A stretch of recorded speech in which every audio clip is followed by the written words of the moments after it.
നിങ്ങൾക്കറിയാമായിരിക്കും എന്ന് ഞാൻ വിചാരിക്കുന്നു. നമ്മുടെ നാട്ടിൽ വളരെ മാതൃകാപരമായിട്ട് പ്രവർത്തിച്ചുകൊണ്ടിരിക്കുന്ന ഒരു സ്ഥാപനമാണ് വനിതാ കമ്മീഷൻ. ഈ വനിതാ കമ്മീഷനെ സംബന്ധിച്ചിടത്തോളം ഒരു നിയമമുണ്ട്. വനിതാ കമ്മീഷൻ എന്തെന്ത് ഉദ്ദേശങ്ങൾക്ക് വേണ്ടിയിട്ടാണ് സ്ഥാപിക്കപ്പെട്ടത് എന്ന് അതിൽ വ്യക്തമാക്കിയിട്ടുണ്ട്. അതിൽ പറഞ്ഞിട്ടുള്ള ഒരു കാര്യവും ഈ വനിതാ കമ്മീഷൻ ഇന്ന് വരെ ചെയ്തിട്ടില്ല, ഇനി ചെയ്യുകയുമില്ല. കാരണം ഇതിൽ അധ്യക്ഷയായിട്ട് വരുന്ന ആളും അതുപോലെ മെമ്പർമാരായിട്ട് വരുന്ന മാന്യ മഹിളകളും ആരും തന്നെ ഈ ആക്ട് വായിച്ചിട്ടില്ല, വായിക്കുകയില്ല. വായിച്ച് അവർക്കൊട്ട് മനസ്സിലാവുകയില്ല. മനസ്സിലായിട്ടും വലിയ വിശേഷമൊന്നുമില്ല. നേരെ മറിച്ച് ഇവർക്ക് ഉണ്ട് എന്ന് ഇവർ വിചാരിക്കുന്ന ചില അധികാരങ്ങളുണ്ട്.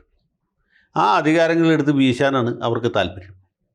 അതായത് ഒരു ഭാര്യ ഭർത്താവിനെതിരായിട്ട് പരാതി കൊടുക്കുകയാണെങ്കിൽ ഭർത്താവിനെ വിളിച്ചു വരുത്തും, അതിൻ്റെ വസ്തുതാന്വേഷണം നടത്തും. ഒന്നുകിൽ ഭാര്യയെ ഗുണദോഷിക്കും, അല്ലെങ്കിൽ ഭർത്താവിനോട് ഇങ്ങനെ ചെയ്യരുത് എന്ന് വാക്കാൽ പറയും. ചില കേസുകളിൽ ഇവർ കടലാസ് മുഖേന ഉത്തരവ് കൊടുക്കുകയും ചെയ്യും. പക്ഷേ ഒരു പ്രശ്നമുള്ളതെന്ന് വെച്ചാൽ ഇവരുടെ ഉത്തരവിന് അത് എഴുതിയ കടലാസിൻ്റെ വില പോലുമില്ല. കാരണം ഈ ആക്റ്റിൽ പറഞ്ഞിട്ടുള്ള ജോലികളല്ല അവർ ചെയ്യുന്നത്. നിയമപരമായിട്ട് അധികാരമില്ലാത്ത കാര്യങ്ങൾ അവർക്ക് ചെയ്യാൻ അധികാരമോ അവകാശമോ ഇല്ലാത്ത ഉത്തരവുകളാണ് അവർ പാസ്സായിക്കൊണ്ടിരിക്കുന്നത്. അപ്പോൾ എഴുതുന്ന കടലാസിൻ്റെ വില പോലും ഉത്തരവിനുണ്ടാകുകയില്ല. ഇത് ആമുഖമായിട്ട് പറഞ്ഞു എന്ന് മാത്രം. ശരിക്കും പറഞ്ഞാൽ ഒരു വെള്ളാനയാണ് നമ്മുടെ മഹത്തായ ഈ വനിതാ കമ്മീഷൻ. മനുഷ്യാവകാശ കമ്മീഷനും ബാലാവകാശ കമ്മീഷനും യുവജന കമ്മീഷനും ഒക്കെ ഇത് തന്നെ ഏതാണ്ട് ഏനം എന്ന് നമുക്ക് വിചാരിക്കാമെങ്കിലും നമുക്ക് അറിയപ്പെടുന്നതിൽ വെച്ച് ഏറ്റവും വലിയ വെള്ളാനകളിൽ ഒന്നാണ് മഹത്തായ ഈ വനിതാ കമ്മീഷൻ. വനിതാ കമ്മീഷൻ UDF ഭരിക്കുമ്പോഴും LDF ഭരിക്കുമ്പോഴും വലിയ വ്യത്യാസമൊന്നുമില്ല. ഇനി BJP ഭരിച്ചാലും വനിതാ കമ്മീഷൻ കൂടുതൽ അധികാരങ്ങളൊന്നും കിട്ടാൻ പോകുന്നില്ല. കാരണം പ്രായോഗികമായ അല്ലെങ്കിൽ നടപ്പാക്കാവുന്ന ഉത്തരവുകൾ പാസ്സാക്കാൻ വനിതാ കമ്മീഷൻ അധികാരമില്ല. അവർക്ക് സർക്കാരിലേക്ക് ചില ശുപാർശകൾ കൊടുക്കാൻ മാത്രമേ പറ്റൂ. ആ ശുപാർശകൾ സർക്കാരിലിരിക്കുന്ന ആളുകൾ വായിച്ചു നോക്കുക പോലും ചെയ്യില്ല, വായിച്ചു നോക്കിയിട്ടുള്ളത് നടപ്പാക്കാനായിട്ട്. അപ്പോൾ അത്രേ കാര്യമുള്ളൂ. ഞാൻ പറയാൻ വന്നതെന്താ വെച്ചാൽ, അതേ സമയത്ത് ഈ വനിതാ കമ്മീഷനെ തീറ്റിപ്പോരുന്നതിന് ഓരോ കൊല്ലവും സർക്കാരിന് വലിയ സാമ്പത്തിക ബാധ്യതയുണ്ട്.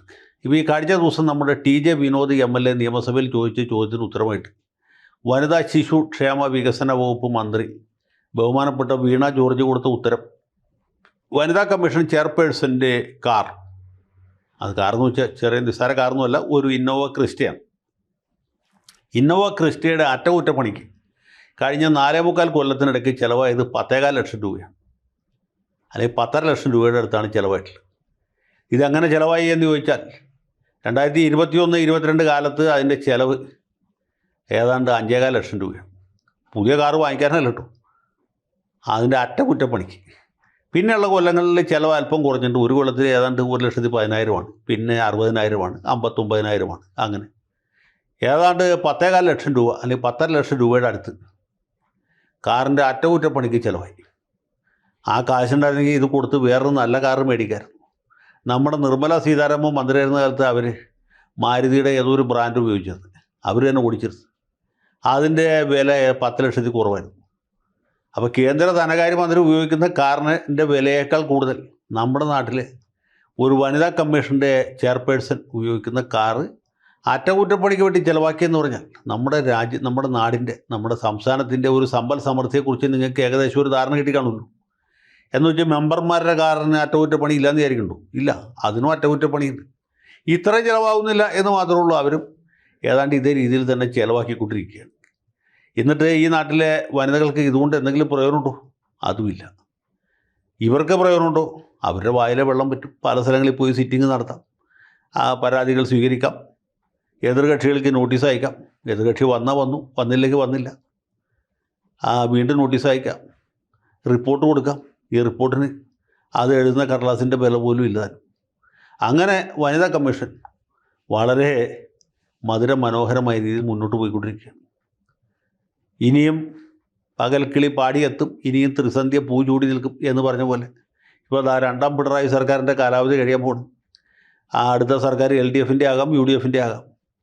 പുതിയ ഒരു ചെയർപേഴ്സൺ നമ്മുടെ വനിതാ കമ്മീഷൻ ഉണ്ടാവും. വനിതാ കമ്മീഷനിൽ പുതിയ മെമ്പർമാർ വരും. അവരും ഇതുപോലെ അറ്റകുറ്റപ്പണികൾ നടത്തും. അതിൻ്റെ കാശും ഖജനാവിൽ നിന്ന് കൊടുക്കും. ഇവർക്ക് സിറ്റിംഗ് ഫീസ് കിട്ടും, TA കിട്ടും, DA കിട്ടും. അതെല്ലാം ഖജനാവിൽ നിന്ന് കൊടുക്കും. അതൊക്കെ കഴിഞ്ഞിട്ട് ഈ 3.5 കോടി മലയാളികളിൽ പകുതിയോളം വരുന്ന സ്ത്രീകൾക്ക് ഇതുകൊണ്ട് എന്തെങ്കിലും വിശേഷമുണ്ടോ എന്ന് ചോദിച്ചാൽ യാതൊരു വിശേഷവുമില്ല, ഒരു ഗുണവുമില്ല, ഒരു പ്രയോജനവുമില്ല. പിന്നെ ഖജനാവിൽ കാശ് കിടന്ന് ഇങ്ങനെ ഓളം വെട്ടുകയാണല്ലോ, അത് ചിലവാക്കാൻ എന്തെങ്കിലും മാർഗം വേണ്ടേ? ഇപ്പോൾ ഇവരുടെ DA വർദ്ധിപ്പിക്കും, അവരുടെ സിറ്റിംഗ് ഫീ വർദ്ധിപ്പിക്കും, അവരുടെ റെമ്യൂണറേഷൻ വർദ്ധിപ്പിക്കും, അവർക്ക് ഇപ്പോൾ ഉള്ള കാറ് വിറ്റ് ഇതിനേക്കാൾ നല്ല ബ്രാൻഡ് പുതിയ കാറുകൾ വാങ്ങിക്കും. അങ്ങനെ മൊത്തം നമ്മുടെ നാട്ടിലെ സോഷ്യലിസം ഘട്ടം ഘട്ടമായിട്ട് നടക്കും. അപ്പോൾ ഏതായാലും സംഗതി നടക്കട്ടെ. സഖാവ് സതീദേവിക്കും കൂടെയുള്ള മറ്റ് സഖികൾക്കും വിജയാശംസകൾ നേരുന്നു. നിങ്ങളെപ്പോലുള്ള ആളുകളുടെ സേവനം ഉള്ളതുകൊണ്ടാണ് ഈ നാട്ടിലെ പാവപ്പെട്ട സ്ത്രീകൾ എങ്ങനെയെങ്കിലുമൊക്കെ ജീവിച്ചു പോകുന്നത്. അപ്പോൾ ലാൽ സലാം ധീര സഖാക്കളെ.